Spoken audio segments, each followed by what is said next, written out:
Hello everyone and welcome back to another video. Today we're going to be discussing the Ultima Founding, which is the brand new founding which is happening with Space Marines now with all the new Primaris and stuff Marines. The Warhammer Community website put out a little article about this, and it intrigued me enough to make me want to make a video about it. If you haven't read it, I would recommend please go and do so. The link is underneath the video in the description before watching this video, because we're going to be discussing about what they put, so it would make sense to do that way. Anyway, let's jump in and let's get started. Okay, so the first chapter is basically setting up the story. It says, in the wake of the gathering storm, the scattered Space Marine chapters of the galaxy have been bled dry, facing gigantic warp storms that have swallowed whole systems, constant attack by the forces of chaos, rampaging Xenos and more. The Adeptus Astartes are stretched thinner than ever. Many chapter planets are now actively under siege. Some chapters are confirmed as destroyed or lost. And even those faring relatively well have suffered high casualties and are in desperate need of reinforcement. So that is the foundation we're basing ourselves on now.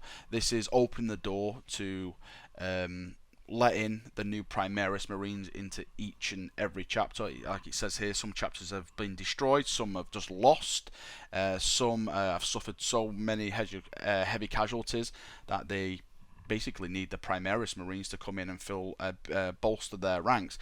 It's going to be interesting to see in the actual lore sense if a lot of chapters are going to open the doors to these Marines. Like, I know there's some chapters that are very stubborn and stuck in their ways, so it's going to be very interesting to see if they'll welcome these chaps with open arms, because they are basically improved Space Marines. Is it really going to like be separating two people now and stuff like that? So it's going to be interesting, and I actually hope they put some of that stuff in the lore with chapters saying, no, we don't want Primaris Marines, we want to keep just be normal Marines. I wonder if they go down that road. That should be quite interesting. For those of you who don't know, there's basically a big warp rift now across the galaxy. I'll put the map on the screen now so you can see. So you can see like it split the galaxy up. So you can see like when some systems have been completely wiped out and destroyed. So that makes sense that some chapters have just been annihilated basically, and obviously because it is this big warp rift, there's a lot of enemies flooding out, and that makes the line, many chapter planets are now under siege, so that's why they need all these actual reinforcements. Okay, moving on to the next paragraph, which is enter Rebooty Guilliman and his Primaris Marines, like we just said. The newly reinstated Lord Commander of the Imperium has decreed that those chapters most devastated by the ongoing wars should be among the first to be reinforced with this new breed of warrior, starting with the Ultima Marines, of course, but also deploying these new Space Marines to every other chapter in need. Guilliman aims to reinforce the Imperium's scattered defences across the galaxy. So that's basically building on what we just said before. He's reinforcing everyone in the galaxy to put all the Primaris Marines there. One thing that is interesting is that the Ultramarines got on first. Of course, Guilliman's looking after his own first, so I thought that was quite funny. We get them first, but then you guys get them and stuff like that. I thought that was a bit hilarious. So all in all, every chapter is going to have access to the Primaris Marines. Just to reinstate that, every chapter is going to have access. The way it is with Primaris Marines, if a lot of people don't know, is that as a normal Space Marine, you can be upgraded to a Primaris Marine. You're basically like a PC now. As a Space Marine, you get a better graphics card and you become a better Space Marine. That's how it is now. So that is the way forward for this new Primaris Marines. I've got a cheeky suspicion that the Primaris Marines are a front for making Space Marines true scale, and I think this is like just a nice little lore way of doing it, because in the actual box set, from the pictures I've seen, the Death Guard models are the same size as the Primaris Marines, so I think they're trying to make stuff kind of true scale in that kind of sense, but hey, that's just me. I may be going down some dark roads there. Okay, this next paragraph is where it gets pretty interesting for me, and my eyebrows raise on my head. So it says here, it is not just as reinforcements to existing chapters though.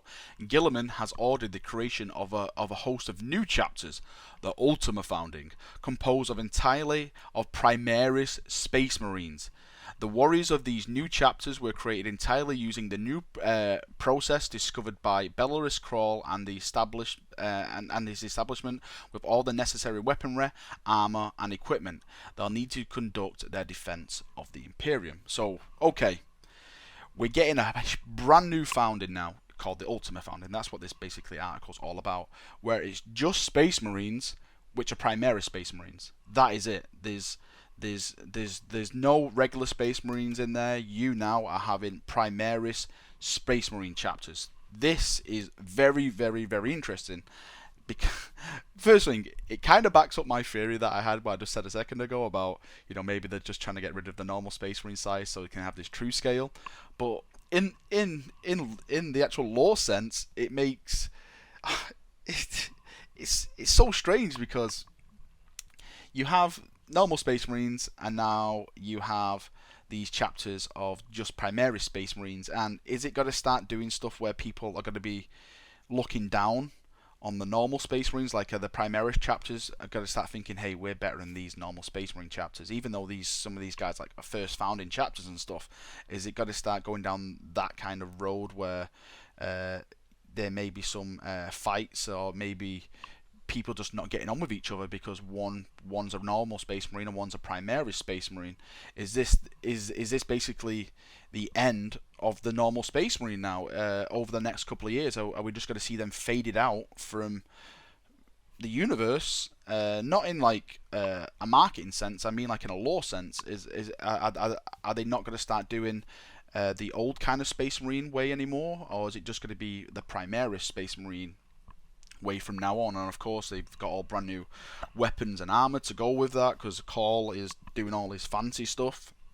So it's very, very interesting to see the path they're taking now, and I'm like I've been saying from the start, I hope the lore reflects the political sense of what's going on within the Space Marine chapters and stuff like that, because I would love to see, for example, I would love to see the Flesh Tearers or the Executioners, something, some of these chapters who are very barbaric and very basically on the border of, I'll say chaos, but not chaos. They're the good guys, but they're very brutal in their warfare. To turn around and say, hey, we don't want any of you crappy Primaris Space Marines. We're happy as we are.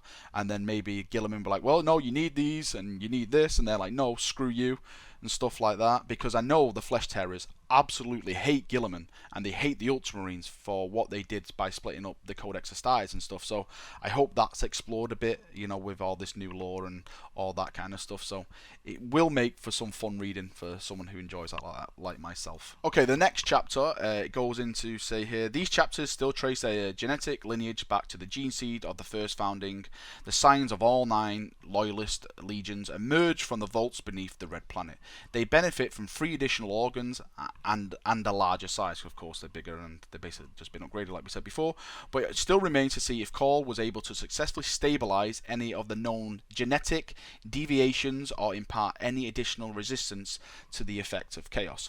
Okay, let's just speak about the effects of chaos. So, are they making new kind of Space Marines now which are immune to chaos? Is that the route we're going down now? So we're not going to see any of these Primaris Marines be corrupted? I'm not too sure how that will work in the lore sense, because, for example, I know if someone like, if Fabius Bile got his hand on a Primaris Marine, I know he's cloned Primax in the past, so cloning a Primaris Marine shouldn't be that much of a hard thing to do. So if someone like him gets the genetic code, I'm sure he can start pumping stuff out for chaos and stuff like that. So that's going to be tricky if they go down that route.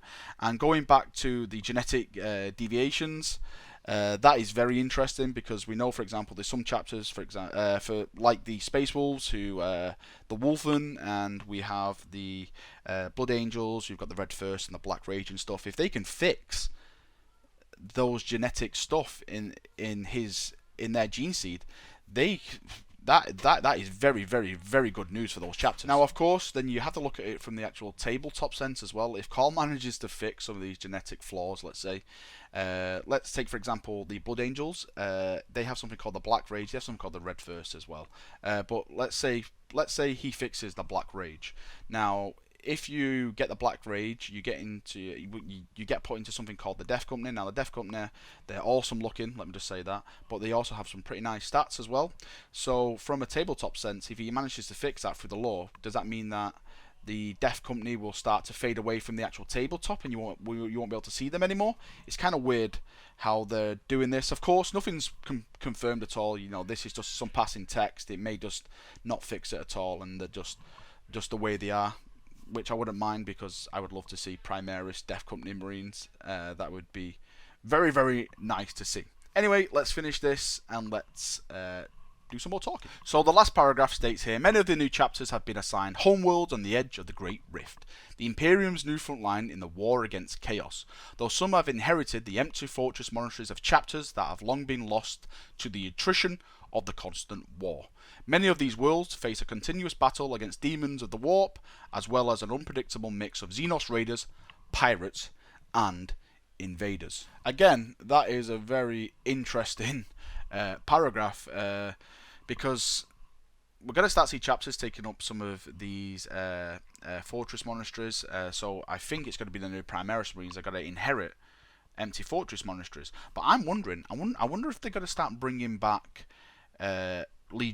chapters that have died as Primaris Marines to basically honour them. For example, the Astral Knights Space Marine chapters, they were they were completely wiped out fighting the Necrons. They sacrificed themselves. I think, if I remember right, I think they crashed their chapter ship into a world engine and it stopped it, but they all died and stuff like that. I wonder if they will bring them back as like Primaris Marines and stuff like that, and give them like a new beginning and stuff. Who knows? You know, it's I think now the lore is limitless, really, where it can go with these new bulk of these Space Marines. It's going to be interesting to see who goes where along the Great Rift. Of course, we know some of the first founding chapters, and of course some of the second and like that are actually crusading chapters. For example, the Imperial Fist, they go around in the phalanx, just cruising around, purging and stuff like that. And I was actually hoping that Guilliman, when he came back, would actually increase the Space Marine limit in the Codex Astartes. Maybe he will, maybe he won't, who knows. So that the phalanx could be fully manned again, because the phalanx is a huge star fort, and I think it's just not getting the justice it deserves when it's just manned by a skeleton crew and it's not really at its full strength. I would love the phalanx to be at its full strength and just be this piece of dominating starport, which it was in the Heresy. You know, no one messed with the phalanx because it was just that big and it was that brutal and stuff. It was very, very awesome. So hopefully stuff like that can be brought back. Yeah, I think we're done. I would love to know what you chaps think about all this Ultima Founding. Do you hate it? Do you love it? Please let me know. I would love to read some of the comments in the comment section. It's always good seeing everyone's opinion on the subject. It can get a little bit fun sometimes, yeah, reading all that stuff. So please leave some comments below and tell me what you think. Do you is this the right way to go, or is it not? Tell me what you think. And of course, do you think Chaos is going to get something similar to Primaris Marines? I don't know. I don't think they will, but I think they're just going to scale up the Chaos models to be in line with the Primaris Marines. But hey, that's just me. Thank you for watching the video, and I shall see you all soon, brothers. Bye bye.